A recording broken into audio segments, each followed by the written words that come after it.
آج کا دن پاکستان تحریک انصاف کے لیے پھر ایک بڑی آزمائش لے کر آیا۔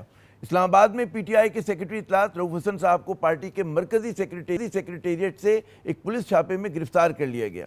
پولیس نے الزام لگایا کہ یہاں سے پی ٹی آئی کا جو سوشل میڈیا ونگ ہے وہ رؤف حسن صاحب کی زیر نگرانی ریاست مخالف پروپیگنڈے میں مصروف تھا۔ حسب توقع پی ٹی آئی کی طرف سے اس مرکزی دفتر پہ چھاپے کی سخت الفاظ میں مذمت کی گئی اور کہا گیا کہ ملک میں جنگل کا قانون نافذ ہے۔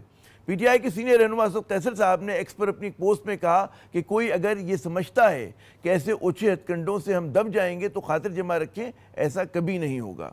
پی ٹی آئی کے ایک اور سینئر رہنما شبلی فراز صاحب نے الزام عائد کیا کہ پی ٹی آئی نے مخصوص نشستوں کے حوالے سے جو ریکارڈ الیکشن کمیشن میں جمع کرانا تھا وہ قبضے میں لے لیا گیا۔ دوسری طرف ہم دیکھتے ہیں کہ حکومتی جو وزراء ہیں وہ پی ٹی آئی کو شرپسند اور دہشت گرد جماعت قرار دے رہے ہیں۔ پی ٹی آئی ہے، آپ کو سیاسی جماعت کہلوانے کا حق نہیں ہے، آپ ایک دہشت گرد جماعت ہیں۔ اب یہ بنو والی سازش آپ کے سامنے ہے، کے پی گورنمنٹ اس پہ جو مرضی کہتی رہے۔ دوسری طرف ہم دیکھتے ہیں کہ سابق وزیر اطلاعات فواد چودھری صاحب کا ایکس کی ایک پوسٹ میں کہہ رہا تھا کہ پی ٹی آئی قیادت کی گرفتاری سے ملک میں سیاسی عدم استحکام میں مزید اضافہ ہوگا۔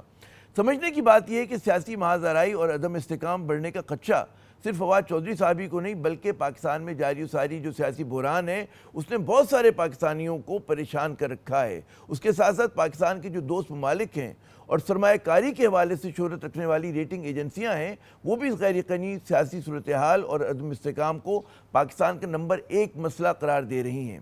اور آج ہی کے دن جو ہے D G I S P R صاحب لیفٹیننٹ جنرل احمد شریف صاحب نے ایک پریس کانفرنس سے خطاب کرتے ہوئے کہا کہ انتہائی سنجیدہ ایشوز کو سیاست کی بھینٹ چڑھایا جا رہا ہے اور عزم استحکام آپریشن پر تنازع اور اعتراضات جو ہیں ان کے نزدیک اس کی ایک مثال ہیں۔ ایک بہت بڑا مافیا، سیاسی مافیا، غیر قانونی mafia, there is a very strong lobby جو چاہتی ہے کہ یہ جو اغراض و مقاصد ہیں عزم استحکام کے نیشنل ایکشن پلان کے تھے یہ نہ پورے ہوں۔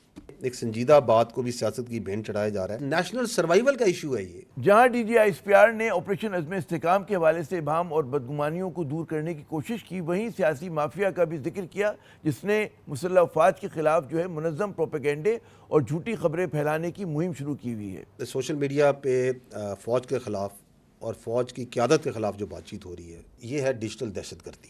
جو ڈیجیٹل دہشت گرد ہے اس کو قانون نے روکنا ہے، اس کو مانیٹرنگ نے روکنا ہے، اس کو ریگولیشن نے روکنا ہے، اس کو سزاؤں نے روکنا ہے۔ دوسری طرف بھارت ہے جو کہ موقع کی طاق میں ہے، یہ کب اس کی فوج اور اس کے ادارے ویک ہوں تو ہم اپنی واردات ڈالیں۔